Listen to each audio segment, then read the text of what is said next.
এই গল্পটা জঙ্গলে থাকা এক ঠকবাজের দুই মেয়ের, যারা জঙ্গলের মধ্য দিয়ে যাওয়া মানুষদের বন্দি করে তাদের লুট করত এবং পরে হত্যা করত। কিন্তু একদিন এমন একজন মানুষ এলো যার কারণে তাদের সবার জীবন বদলে গেল। এক রাগী রাজা তার পুত্রের কোনো ভুলের কারণে তাকে রাজ্য থেকে বের করে দিল। রাজপুত্র দুঃখী মন নিয়ে নিজের খরচ চালানোর জন্য 4টা লাল রত্ন আর কিছু সোনা নিয়ে বাবার রাজপ্রাসাদ ছেড়ে চলে গেল। চলতে চলতে শহর থেকে কিছু দূরে এসে সে এক সাধুর আশ্রম দেখল।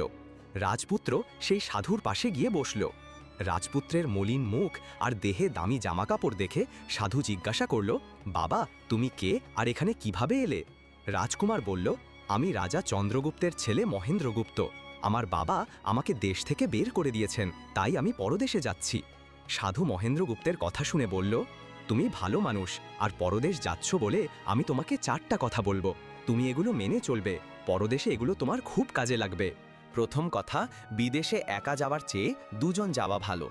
দ্বিতীয় কথা, বিদেশে অন্য কারো হাতে তৈরি খাবার খেও না, যদি খেতেই হয় আগে কোনো পশুকে খাইয়ে দাও।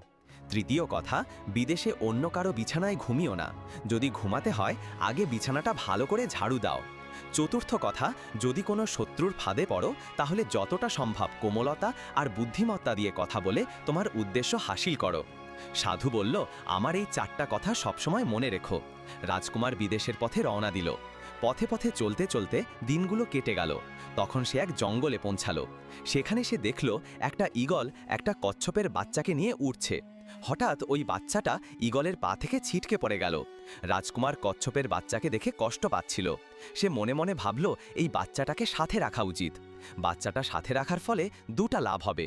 1, বাচ্চাটার জীবন বাঁচবে, আর 2, সাধুর বলা প্রথম কথা পূরণ হবে যে সফরে একের থেকে 2জন থাকা ভালো। আর এসব কথা ভাবতে ভাবতেই দিনও সহজেই কেটে যাবে। এসব ভাবনা নিয়ে রাজকুমার বাচ্চাটাকে নিয়েছিলেন। সে তাকে নিয়ে চলল। পথে তার সাথেই কচ্ছপের বাচ্চাটাও ছিল। কিছুদিনের যাত্রার পর রাজকুমার একটা ভালো জায়গা দেখল। ওখানে পৌঁছে সে কিছু খেয়ে নিল। তারপর কচ্ছপের বাচ্চাটাকে বলল, তুমি এখানে বসে থাকো, আমি একটু ঘুমিয়ে নেই। এরপর রাজকুমার একটা গাছের নিচে ঘুমিয়ে পড়ল। ওই গাছের ওপরে এক সাপ আর এক কাক থাকত। ওদের কাজ ছিল, যখনই কোনো মানুষ গাছের নিচে বিশ্রাম নিত, সাপ তাকে কামড়িয়ে ফেলত আর কাক তার চোখ তুলে নিত। সাপ ঘুমন্ত রাজকুমারের দিকে দেখে নিচে নামল আর রাজকুমারকে কামড় দিল। সাপের কামড়েই রাজকুমারের প্রাণ ততক্ষণে শেষ হয়ে গেছে। কিছুক্ষণ পরে যখন কচ্ছপের নজর পড়ল রাজকুমারের ওপর, সে তাকে মৃত দেখে খুবই ভয় পেল এবং রাজকুমারের ওপর বসে কেঁদে উঠল। ঠিক তখনই কাক গাছ থেকে নামল আর যে মাত্র সে রাজকুমারের চোখ